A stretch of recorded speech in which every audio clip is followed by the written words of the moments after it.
السلام عليكم، اهلا بيكم في حكايات مامي. حكايتنا النهارده حكايه حقيقيه وواقعيه زي ما عودتكم دايما بجيب لكم كل القصص الحقيقيه. ولو اول مره تشوفوني ما تنسوش بقى تشتركوا في القناه وتحطوا لايك للفيديو. ولو القصه عجبتكم ما تنسوش بقى تشيروها لكل اصحابكم وحبايبكم. يلا بينا نسمع قصتنا النهارده.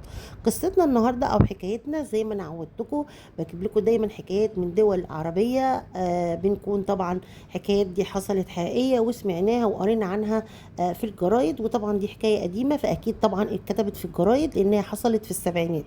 القصة بتتكلم عن رجل ثري أردني ومراته. الراجل ده اسمه أدهم وزوجته اسمها أميرة، والاتنين دول كانوا متزوجين وعايشين حياة سعيدة جدا.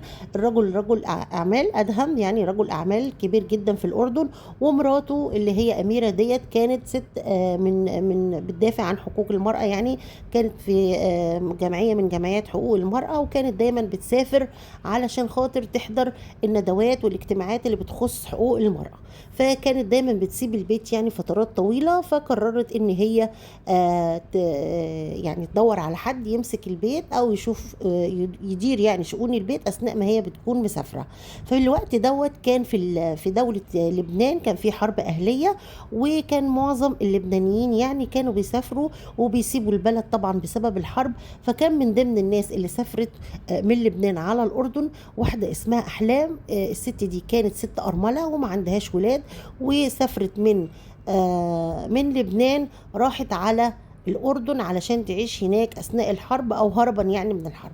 فطبعا هي ما كانش عندها أي دخل مادي ولا اي شغلانه. وطبعا لما سافرت من لبنان على الاردن فما كانش معاها اي فلوس، فاضطرت ان هي تدور على شغل وتقرا بقى في الجرايد والمجلات تبحث عن عمل يعني. فكانت الاسره اللي هي اسره رجل الاعمال اللي هو ادهم واميره مراته كانوا كاتبين اعلان يعني عن ان هم بيدوروا على واحده ان هي تدير لهم شؤون المنزل بتاعهم ايه اثناء ما هم ما يكونوا مش موجودين. فراحت احلام طبعا فرحت بالاعلان جدا وقررت ان هي تروح لبيت الناس ديت علشان خاطر تلتحق يعني بالوظيفة، بحيث ان هي يبقى معاها مصدر دخل يعني تقدر تعيش منه في الأردن أثناء ما هي ايه يعني سايبة بلدها وعايشة هناك.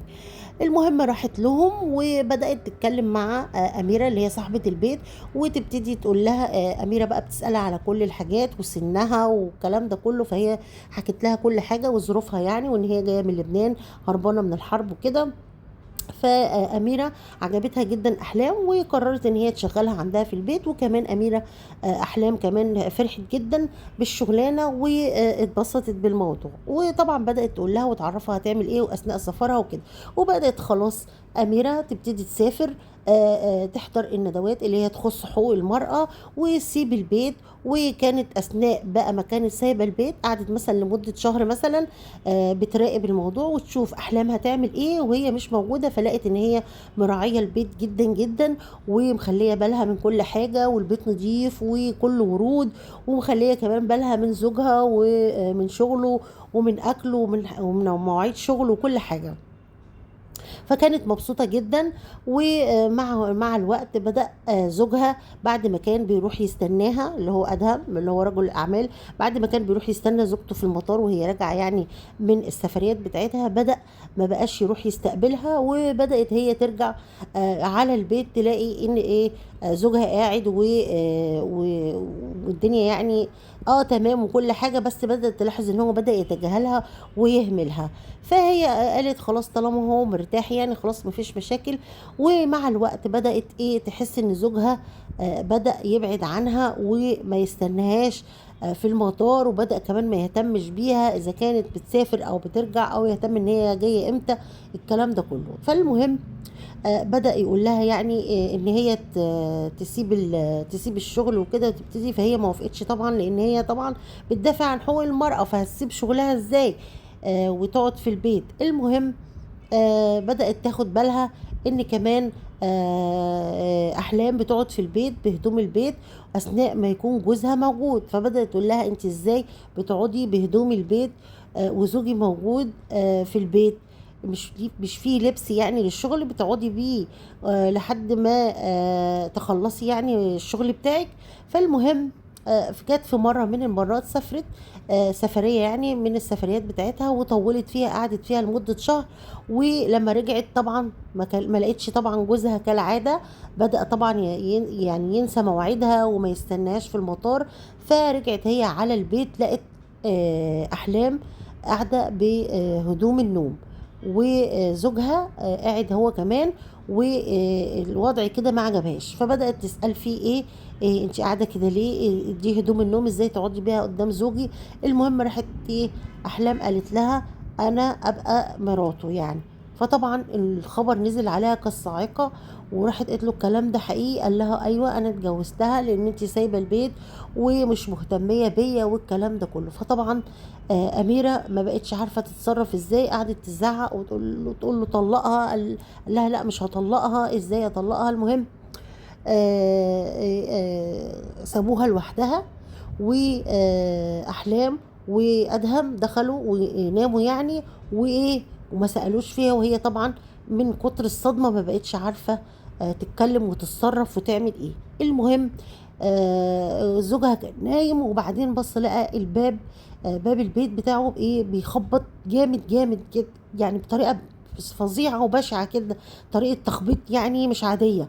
المهم اما فزوع من النوم بيدور على مراته اللي هي احلام يعني، على اساس ان هي فين، مش موجوده جنبه في الاوضه، ويشوف مين اللي بيخبط بالشكل ده وبالطريقه دي. فالمهم جري بسرعه علشان خاطر يفتح الباب، فلقى البوليس بيخبط على الباب. فقال لهم ايوه انتوا عايزين ايه؟ قالوا له احنا جايين علشان خاطر مراتك هي اللي اتصلت بينا. قال لهم مراتي مين؟ مراتي احلام، دي انا بدور عليها في الاوضه مش لاقيها. قالوا له لا مش احلام، دي اميره هي اللي اتصلت بينا وقالت لنا ان انا قتلت واحده.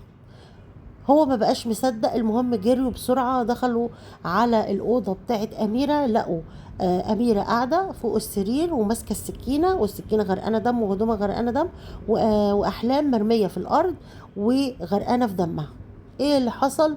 اللي حصل انه واضح جدا ان احلام كانت نايمه جنب ادهم، واميره استدرجتها على اساس تكلمها في موضوع ان هي ليه اتجوزت جوزها وكده، وراحت قتلاها. فطبعا لما اتقبض عليها وقعدوا يحققوا معاها ويقولوا لها ليه قتلتيها ومش ليه قتلتيها واستدرجتيها ليه. المهم حكموا عليها بحوالي 15 سنة أو 20 سنة، مش متأكدة جدا من الحكم يعني. وبعد كده الحكم ده اتخفف ووصل ل7 سنين.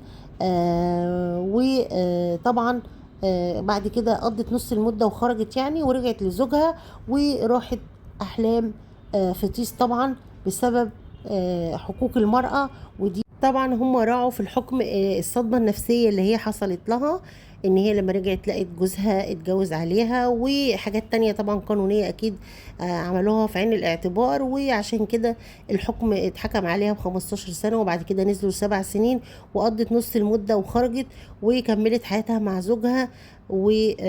واحلام اتقتلت وراحت يعني ضمن ايه حقوق المرأة راحت هدر. دي كانت قصتنا، يا رب تكون عجبتكم. وما تنسوش بقى لو وصلتوا معايا في الفيديو لحد هنا ما تنسوش تحطوا لايك، ولو ما اشتركتوش تشتركوا في القناة، ولو قصة عجبتكم ما تنسوش تشيروها. واشوفكم على خير دايما. دمتم في رعاية الله، والسلام عليكم ورحمة الله وبركاته.